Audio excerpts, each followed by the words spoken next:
বৰষুণৰ কাৰণে চাগে বহুতৰ অনুশীলন কৰোঁতে যথেষ্ট অসুবিধা হৈছে, কাৰণ ঠায়ে ঠায়ে বৰষুণ বহুত বেছি হৈ গৈছে। আৰু যিহেতু মই নিজেই বাহিৰলৈ ভিডিঅ' বনাবলৈ যাব নোৱাৰিলোঁ, আজিৰ দিনটো বৰষুণে দি থাকিলে। চ' এনেকুৱা সময়ত এতিয়া আপোনালোকৰ ইণ্টাৰভিউ চলি আছে, তাৰ মাজত বৰষুণো ইমান হৈছে। এতিয়া আপোনালোকে অনুশীলনবিলাক কেনেকৈ কৰিব? আৰু দেখিবলৈ পোৱা গৈছে যে কি ফিল্ড কিছুমানত যথেষ্ট বোকা হৈ গৈছে, কাৰণ এতিয়া দৌৰি থাকিবলগীয়া হৈছে। আপোনালোকে অফ কৰি দিব, যিহেতু নোৱাৰে। অফ কৰি দিলে আপোনালোকৰ টাইমিং বেয়া হৈ যাব আৰু যথেষ্টখিনি সমস্যা হৈ যাব। সেইকাৰণে একেবাৰে ওচৰ চাপি আহিছে। আগত যদি হোৱাহেঁতেন আপোনালোকে নিশ্চয় ৰখি দিব পাৰিলেহেঁতেন, কিন্তু এতিয়া আপোনালোকে ৰেষ্টটো ল'ব নোৱাৰে এইখিনি সময়ত। আৰু ফিল্ডবিলাকো যথেষ্ট বোকা হৈ গৈছে। এনেকুৱা সময়ত আপোনালোকে কি কৰিব পাৰিব? যিবিলাক আপোনালোকে শ্বেডিউল অনুসৰি অনুশীলন কৰি আছিলে, বা যিসকলে আপোনালোকে যে নিজৰ মতে যে অনুশীলন কৰি আছিলে, নিশ্চয়কৈ এতিয়া স্পীড ট্ৰেইনিং কৰিবলৈ যথেষ্ট অসুবিধা হৈছে, কাৰণ ফিল্ডবিলাক যথেষ্ট পিছল হৈ গৈছে। আৰু কোনোবা ঠাইত যদি নাই দিয়া বৰষুণ, তেনেহ'লে যথেষ্ট ভাল কথা। আৰু যিবিলাক ঠাইত দিছে, ফিল্ড একেবাৰে বেয়া হৈ গৈছে। কাৰণ আমাৰ ফিল্ডটো বেয়া হৈ গৈছে একেবাৰে। মই 2-3খন ফিল্ডত গৈছোঁ আৰু চাইছোঁ যে চবতে একেই অৱস্থা, ভালকৈ দৌৰিব পৰাই নাই।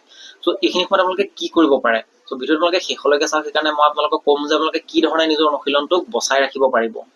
যদি কাৰোবাৰ ঘৰৰ ওচৰত, যদি নদীৰ কাষৰীয়া অঞ্চলত যদি কাৰোবাৰ ঘৰ আছে, তেনেহ'লে এইখিনি সময়ত যদি বালিৰ চাপৰি আছে বা বালিৰ চট যদি আছে, তেনেহ'লে তাত কি কৰিব আপোনালোকে অনুশীলন কৰিব পাৰে। কাৰণ কি হয়, এইটো সময়ত বালিবিলাক বৰষুণ দি থাকিলে টান হৈ যায় আৰু ঠিক আপোনালোকৰ ফিল্ডৰ দৰে হৈ পৰে। তাত যদি আপোনালোকে 200 মিটাৰ ট্ৰেক বা আপোনালোকৰ যিটো ট্ৰেক আছে, সেই ট্ৰেক যদি তেনেকৈ বনাই যদি অনুশীলন কৰে, তাত কৰিব পাৰে, সেইটো এটা আপোনালোকে আইডিয়া ল'ব পাৰে। আৰু লগতে আপোনালোকে কি পকা ৰাস্তাটো কৰিব পাৰে, কিন্তু পকা ৰাস্তাত কৰিলে আপোনালোকৰ অলপমান ৰিস্ক হৈ যাব।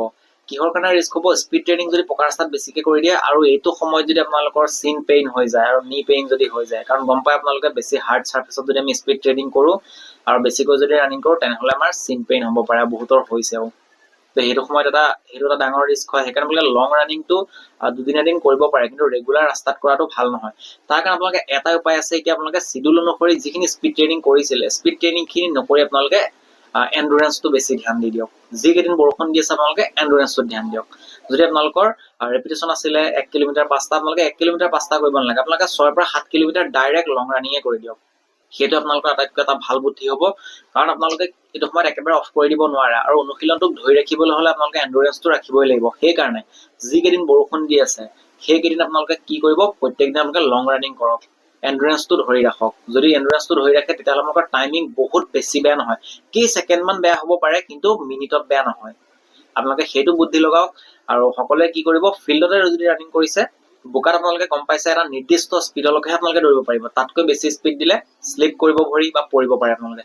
সেইকাৰণে যিটো নিৰ্দিষ্ট স্পীডলৈকে আপোনালোকে দৌৰিব পাৰিছে, সেই স্পীডটোতে আপোনালোকে লং ৰানিং কৰক। আৰু চেষ্টা কৰক যাতে 6-7 কিলোমিটাৰ 8 কিলোমিটাৰ পৰ্যন্ত, ল'ৰাই 7-8 কিলোমিটাৰ পৰ্যন্ত কৰিব পাৰে, আৰু ছোৱালীও আপোনালোকে 4-5 কিলোমিটাৰ পৰ্যন্ত লং ৰানিং কৰিবলৈ চেষ্টা কৰক। আপোনালোকে নিজৰ এণ্ডুৰেঞ্চটোক যদি ধৰি ৰাখিব পাৰে, তেতিয়াও আপোনালোকৰ টাইমিংটোক অলপ হ'লেও ধৰি ৰখাব পাৰিব। অলপমান আপোনালোকৰ 5-10 ছেকেণ্ড 15 ছেকেণ্ড বেয়া হ'ব পাৰে যদি বৰষুণৰ কাৰণে হয়, কিন্তু তাতকৈ বেছি বেয়া নহয়। কিন্তু যদি আপোনালোকে তাত 3200 মিটাৰ মাৰিবলৈ বাৰে বাৰে চেষ্টা কৰি থাকে, সেইটো কিন্তু আপোনালোকৰ টাইমিঙো নোলাব আৰু অনুশীলনো বেয়া হৈ যাব। আৰু স্পীড ট্ৰেইনিং যদি কৰিব চেষ্টা কৰে, নিশ্চয়কৈ আপোনালোকে ফিল্ডত পৰিব লাগিব।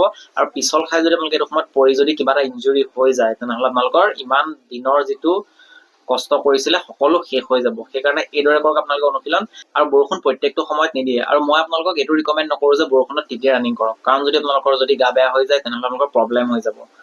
সেইকাৰণে মই এইটো ৰিকমেণ্ড নকৰোঁ। যদি ইচ্ছা কৰে, সেইটো আপোনালোকৰ নিজৰ ইচ্ছা কৰিব পাৰে, কাৰণ দিনটো বৰষুণ দি নাথাকে। বৰষুণ দিলে কোনোবা সময়ত বৰষুণ এৰিও দিয়ে। চ' যিখিনি সময়ত বৰষুণ নাই দিয়া, সেইখিনি সময়তে আপোনালোকে লং ৰানিং কৰক ফিল্ডত। এবাৰকে হ'লেও কৰক, 2বাৰ কৰিব নালাগে আপোনালোকে, এবাৰেই কৰক, কিন্তু ভালকৈ কৰক। সেইখিনি সময়তে লাগে আপোনালোকে। ৰাতিপুৱা যদি বৰষুণ নাই দিয়া, ৰাতিপুৱা কৰক। যদি দুপৰীয়া বৰষুণ নাই দিয়া, দুপৰীয়া কৰক। যদি গধূলি বৰষুণ নাই দিয়া, গধূলি কৰক। যিটো সময় পাইছে, সেইটো সময়তে অনুশীলনটো আপোনালোকে মিলাবলৈ চেষ্টা কৰক। কাৰণ ল'ৰাই 7 পৰা 8 কিলোমিটাৰ পৰ্যন্ত কৰক, আৰু ছোৱালীয়ে 4 পৰা 5 কিলোমিটাৰ পৰ্যন্ত লং ৰানিং কৰক। তেনেকৈ আপোনালোকে নিজৰ অনুশীলনটোক এইকেইদিন বচাই থ'ব পাৰিব। আৰু যেনেকৈ বৰষুণ এৰি দিব বা ফিল্ডখন ভাল হৈছে, গম পাইছে যে ফিল্ডখন অকণমান শুকাইছে, স্পীড ট্ৰেইনিং কৰিব পাৰিছে, তেতিয়া আপোনালোকে আকৌ যিটো অনুশীলন কৰি আছিলে, সেইটো অনুশীলনলৈ লৈ যাওক। একো প্ৰব্লেম নাই। ল'ৰা এতিয়াও সময় আছে, ছোৱালীখিনিৰ কাৰণে যথেষ্ট অসুবিধা হৈছে। আৰু আশা কৰিছোঁ যাতে সোনকালে বতৰ যাতে ভাল হওক আৰু সকলোৰে ইণ্টাৰভিউ যাতে ভাল হওক, তাকে আশা কৰিছোঁ। চ' আপোনালোকে টেনশ্যন নল'ব, আৰু লগতে ভয়ো নকৰিব। যদি ভয় কৰে বা টেনশ্যন যদি বেছি লয়, তেনেহ'লে আপোনালোকৰ পাৰফৰ্মেঞ্চ আৰু বেয়া হৈ যাব পাৰে। সেইকাৰণে সাহসেৰে ৰানিং কৰি থাকক। আৰু যদি কিবা আপোনালোকৰ কুৱেশ্যন আছে, তেনেহ'লে মোক কমেণ্ট কৰি সুধিব পাৰে। যদি ভিডিঅ'টো চাই ভাল লাগিলে, তেনেহ'লে লাইক কৰিব, লগতে সকলোকে শ্বেয়াৰ কৰি দিব। যদি প্ৰথমবাৰ আমাৰ চেনেলটোলৈ আহিছে, তেনেহ'লে চেনেলটো ছাবস্ক্ৰাইব কৰি নটিফিকেশ্যন বেলটো অন কৰি ল'বলৈ নাপাহৰিব। লগ পাম আকৌ নেক্সট ভিডিঅ'ত। জয় আই অসম।